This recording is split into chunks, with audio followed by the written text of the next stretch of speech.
महाराज जी कहते थे भी सत्य की खोज करो। सत्य की खोज करोगे तो सत्य मिल जाएगा, क्योंकि सत्य है। लेकिन जीव खोज करता है सुख की खोज। यहाँ मूल भूल हुई। जहाँ सत्य की खोज करनी चाहिए वहाँ वो लग गया सुख की खोज करने। तो सत्य की खोज करे तब तो सत्य मिल जाएगा, क्योंकि सत्य विद्यमान है। और सुख की खोज करे तो फिर जीवन भर खोज करते रहो, सुख मिलता ही नहीं, क्योंकि सुख है ही नहीं। दुखालयम अशाश्वतम, दुखालय संसार है। अब दुखालय में सुख कहाँ से मिले? लेकिन संसार में एक भ्रम है मृग मरीचिका कि जैसा दिखता है वैसा मिलता नहीं। गीता में आए ना, न रूपमस्य तथोपलभ्यते।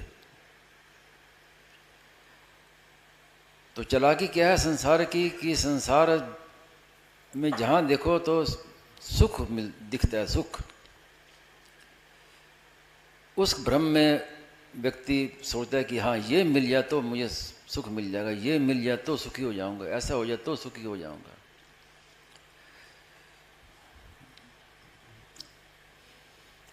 साधु कहता है कि ग्रस्त बड़ा सुखी है, ग्रस्त हो जाए तो हम सुखी होते हैं। ग्रस्त कहता है कि साधु सुखी हैं सब दुखी। तो संसार का जो भ्रम है ना, वो भ्रम को समझना बड़ा आवश्यक है, बड़ा सूक्ष्म है। वो क्या है कि सुख रूप से दिखता है, और जब हम उसे प्राप्त करते हैं तो सुख तो वहाँ से गायब हो जाता है और दुख प्रकट हो जाता है। ऐसा जादूगर है संसार। अपने जीवन का अनुभव देखें तो जीवन भर यही हुआ है, और आगे भी अगर भ्रम नहीं मिटा तो आगे भी ऐसे ही होगा।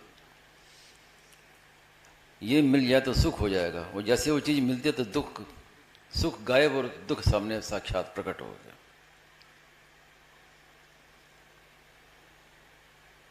आज सुबह एक सत्संगी भाई ने कहा कि ग्रस्त में दुख बहुत है, ग्रस्त में दुख बहुत है। तो क्या साधु में सुख है? साधु से मिलकर पूछो, वो भी दुखी है। जब तक मन में कामना है तो चाहे साधु हो, चाहे ग्रस्त हो, चाहे वानप्रस्थ हो, सन्यासी हो, दुख मिलेगा। भ्रम होता है केवल बस। स्वामी जी महाराज ने एक दृष्टांत बताया कि एक घर में चूहे बहुत हो गए। अब दिन भर रात भर उछल कूद करें, चीज़ों को नुकसान करें, परेशान हो गया, क्या करें। तो उसने एक युक्ति सोची, पिंजरा लेके आ गया, चूहे पकड़ने वाला पिंजरा ला के रख दिया। भीतर में रख दिया बढ़िया बढ़िया माल खाने का, छोड़ दिया, रख दिया। जब रात्रि हुई तो एक चूहा घूमते घूमते आया पिंजरे के पास में, तो उसे बड़ी सुगंधी आई। देखा तो माल तो बहुत बढ़िया है भीतर में। तो अब उसने कहा कि ये अगर मुझे चीज़ मिल जाए तब तो बड़ा निहाल हो जाऊंगा। कैसे मिले ये, कहाँ जाऊं, कैसे करूं। तो पिंजरे के चारों ओर घूमने लगा कि कोई रास्ता मिले तो जाऊं भीतर। तो एक जगह रास्ता मिल गया तो अंदर गया तो खट आवाज़ आई। तो जैसे ही खट आवाज़ आई तो उसके मन में भी खटका हो गया। समझ गया कि ओहो ये बात है। अब उसको तो भूल गया जो खाने पीने का मसाला रखा था, माल रखा था। अब बाहर कैसे निकलूं? अब उछल कूद करने लगा, इधर रास्ता उधर। अब बाहर कहाँ से निकले? रास्ता बंद। अब ना तो वो खा सकता है और ना बाहर निकल सकता है। तो दूसरे चूहे आए बारी बारी से, उन्होंने देखा कि ये तो भाई अकेले अकेले मौज कर रहा है, इतना सामान भीतर में माल पड़ा हुआ और अकेला मौज कर रहा है, कोई उछल कूद कर रहा है, तो हम पीछे क्यों रहे? तो दूसरा आया तो वो भी कैसे भीतर जाएं। रास्ता मिल गया, रास्ते में भीतर घुसते ही खट। अब भीतर गया तो पता चला कि वस्तु स्थिति तो ये है।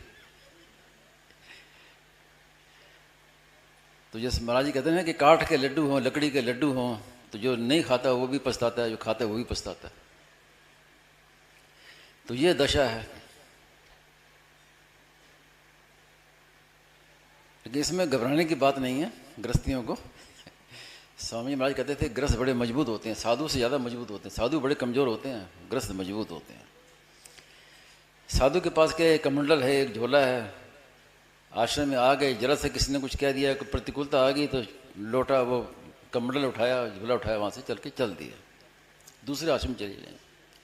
अब गृहस्थ बेचारा कहाँ जाए, कितनी प्रतिकूलता आए अब उसको सहना ही पड़ता है, छोड़ सकता नहीं। तो मूल जो बीमारी है ना कि हमें सुख मिल जाएगा, ये भ्रम हमें हटाना पड़ेगा। जब तक मन में ये भ्रम रहेगा, सुख की खोज रहेगी, तब तक परमात्मा प्राप्ति प्राप्त होते हुए भी दूर है, नित्य प्राप्त होते हुए भी अप्राप्त है, और संसार अप्राप्त होते हुए भी प्राप्त दिखता है।